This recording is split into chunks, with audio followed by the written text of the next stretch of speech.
Hello les guys, j'espère que vous allez bien. C'est Wendy Grace et on se retrouve dans un nouvel épisode de Les Humains, le podcast qui parle de relations humaines, du cœur de l'homme et des sujets de société que personne ne veut aborder.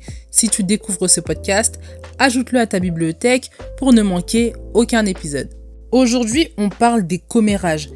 Toutes ces discussions qu'on a sur la vie des autres, ça peut être par des critiques ou même juste par des commentaires. Les commérages, c'est réellement quelque chose à éviter parce que commérage égale souvent malentendu. Commérage égale problème. Donc si tu veux éviter d'être bêtement dans les problèmes, il faut éviter les commérages. Et pour les croyants comme moi, vous savez que la Bible nous exhorte à ne pas être dans les commérages. Donc le gossip, c'est mauvais. Mais comment on fait pour s'en sortir si on est dans les commérages et comment on fait pour les éviter ? L'idée de l'épisode, c'est de te donner 3 attitudes à adopter pour ne jamais participer au commérage. Donc, si ça t'intéresse, si tu souhaites sortir des commérages, ne pas y participer, l'épisode est pour toi. Prends de quoi noter et installe-toi dans un lieu calme. Une fois que c'est fait, on peut commencer. L'attitude générale que je te conseille, c'est de prendre de la distance. Prendre de la distance de ces lieux qui t'invitent à commérer. Prendre de la distance de ces personnes qui t'invitent à être dans le gossip. Prendre de la distance de toutes ces choses qui t'amènent à gossiper.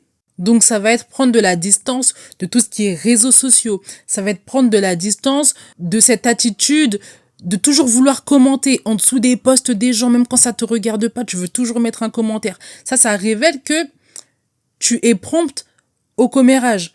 Te distancer de toutes les personnes dans ton entourage et les membres de ta famille y compris quand il s'agit des commérages. Et donc réellement, il y a un travail de fond à faire sur ton environnement de manière générale parce que ton environnement, c'est ce qui t'amène à commérer, c'est ce qui t'amène à pêcher dans ce domaine.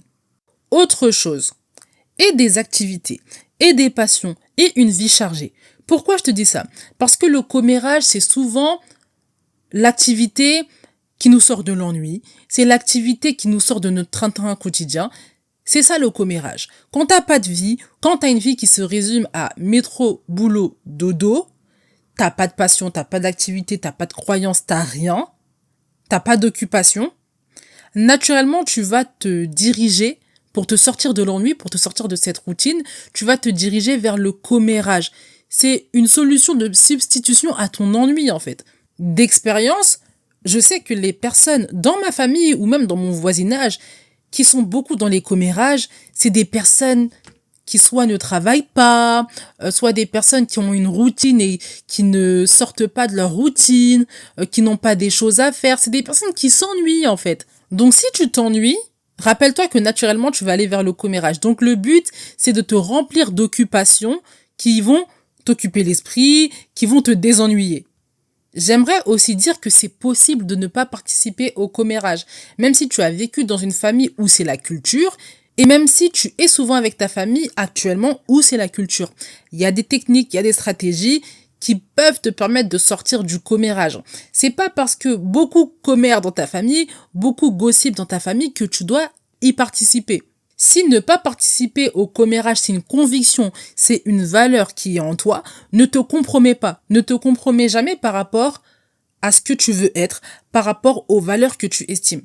Ne te compromets jamais pour faire plaisir aux autres. Parce qu'à la fin de la journée, il n'y a que toi et ta conscience quand tu es seul. Ça, c'était un petit propos introductif. Maintenant, rentrons dans les stratégies, dans les attitudes concrètes que je te conseille d'adopter. La première stratégie que je te conseille d'adopter, c'est d'éviter ces personnes qui sont dans les commérages. Ça peut être tes amis, malheureusement, qui sont promptes à commérer. Ça peut être des membres de ta famille. Ça peut être des collègues de travail. Ça peut être le voisinage. Repère ces gens autour de toi qui sont promptes à commérer et prends de la distance. Si c'est un voisin, par exemple, tu sais que il a cette facilité à commérer sur les gens. Tu le vois, tu lui dis bonjour, tu lui demandes si la famille va bien, tu lui demandes comment ça va dans sa vie, et puis ensuite, tu pars. T'es pressé, il y a une urgence, t'as quelque chose à faire, tu t'en vas. Et au bout de quelques temps, cette personne, elle va comprendre que ça te dérange d'être dans sa présence. Et donc la prochaine fois, elle te dira juste bonjour, elle va te demander comment tu vas, et elle va plus essayer de faire du commérage avec toi. Pareil pour les membres de ta famille. Tu les as au téléphone, tu sais que certains, ils aiment beaucoup commérer. Bonjour, ça va, tu vas bien, etc. Comment va la famille? Tu dis ce que tu as à dire. Tu lances tes sujets de conversation. Si tu devais lui parler d'un truc précis, tu parles de ça. Ensuite, quand tu vois que ça rentre dans les commérages, t'as quelque chose à faire. Salut, ciao, à la prochaine, bye. Et ça peut paraître méchant d'agir comme ça, mais ça l'est pas parce que tu protèges quelque chose de plus grand, tu protèges une valeur. Si tu es croyante ou tu es croyant, tu protèges ta relation avec Dieu. Donc il n'y a pas de compromission quand il s'agit de ne pas participer au commérage. Attends-toi aussi à ce que la personne soit vexée. Attends-toi à ce que la personne le prenne mal. Mais il y a quelque chose de plus grand que tu protèges. Donc ce n'est pas grave. Dans la même idée, évite aussi les lieux, les choses qui vont te pousser à commérer. Les réseaux sociaux par exemple. Prends du recul avec les réseaux sociaux. Les réseaux sociaux, par nature, c'est te concentrer sur la vie des autres. Déjà, rien que ça. Et on est connecté à plus de monde encore aujourd'hui qu'avant. Au début des réseaux sociaux, c'était que ta famille, c'était que les gens que tu connaissais.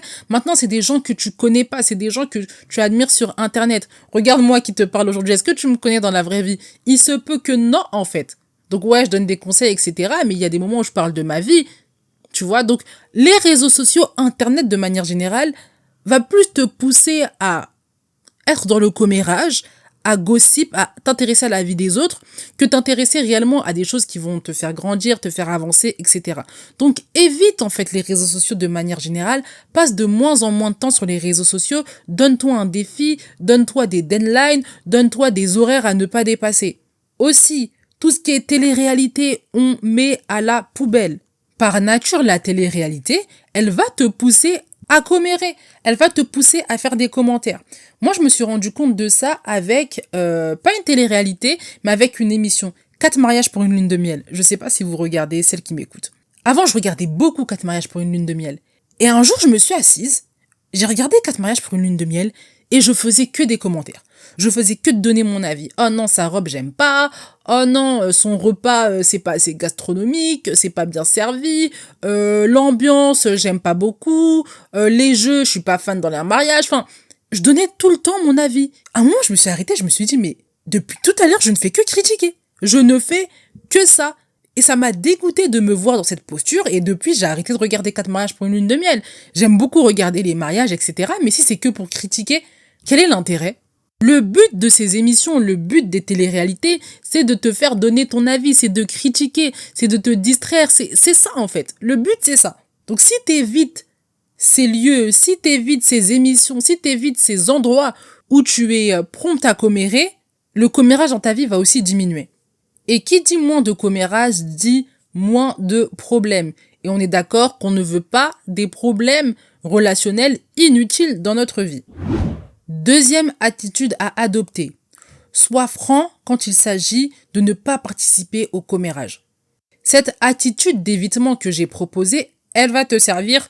Utilise-la, surtout si au début tu as du mal à exprimer le pourquoi du comment, tu n'as pas envie de faire des commérages. Les membres de ta famille vont avoir du mal à te comprendre et tu te sens pas prêt, ça peut arriver. Évite les gens, tant que tu peux prendre de la distance, ça va t'aider. Mais il y a un temps ou si tu vois que ça continue, si tu vois que ça persiste, tu dois exprimer ta vérité et dire clairement que j'ai pas envie de participer à ces commérages.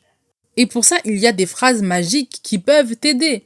Par exemple, au cours d'une discussion, tu peux dire « En vérité, chacun fait ce qu'il veut, chacun est libre de faire ce qu'il veut. Je n'ai pas envie de juger cette personne. » Tu peux aussi dire « En vrai, je n'étais pas là. J'étais pas là pour constater les faits, je n'ai rien vu. Et par honnêteté intellectuelle, je préfère ne pas me mêler à cette histoire, je préfère ne pas donner mon avis parce que j'ai pas tous les tenants et les aboutissants. » Tu peux également dire, les personnes qui sont concernées dans ce problème, elles sont suffisamment adultes pour en parler entre elles. Je n'ai pas envie d'émettre un jugement ou un commentaire sur quelque chose qui ne me regarde pas. Tu peux aussi exprimer ton malaise, tu peux exprimer la démarche que tu es en train d'entreprendre. En ce moment, j'évite de faire des commentaires, en ce moment, j'évite de faire des commérages, je suis en train d'essayer de m'améliorer dans mes relations et j'ai pas envie d'avoir des problèmes, donc j'évite de juger les autres. Comme je l'ai dit précédemment, tu vas vexer des gens en disant ça. Tu vas faire mal, tu vas blesser parce que ils vont se dire non mais t'insinues quoi? T'insinues que moi je suis une mauvaise personne, t'insinues que moi je juge les autres, t'insinues que moi je suis une personne méchante.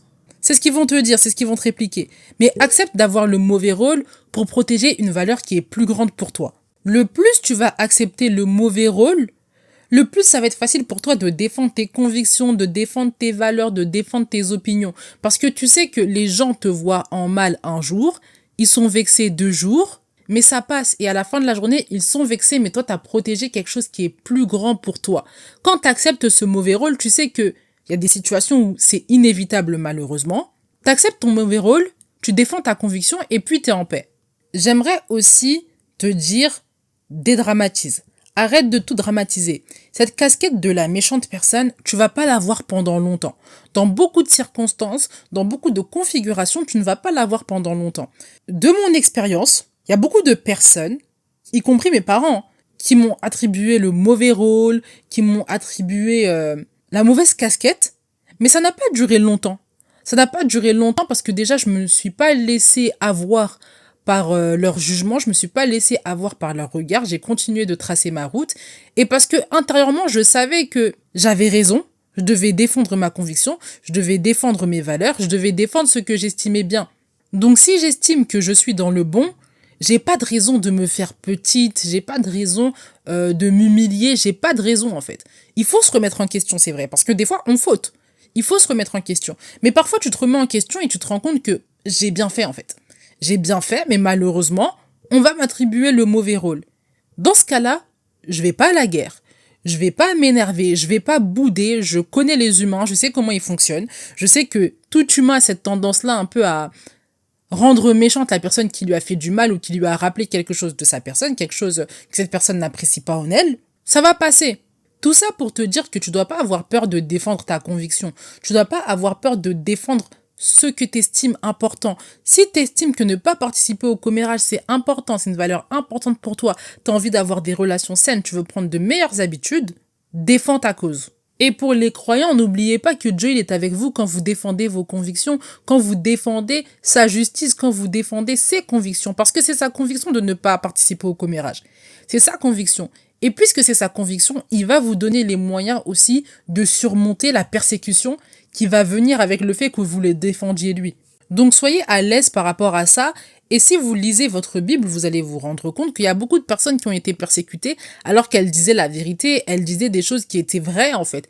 Et pourtant, aux yeux de Dieu, elles avaient un grand prix. Donc ne vous laissez pas avoir aussi par les humains, ne te laisse pas avoir parce que l'autre pense de toi, par la mauvaise casquette qu'on te donne en fait, par le mauvais rôle qu'on t'attribue. Ça va passer et il y a une justice. Et enfin, la troisième attitude que je te conseille d'adopter, c'est de créer d'autres sujets de conversation.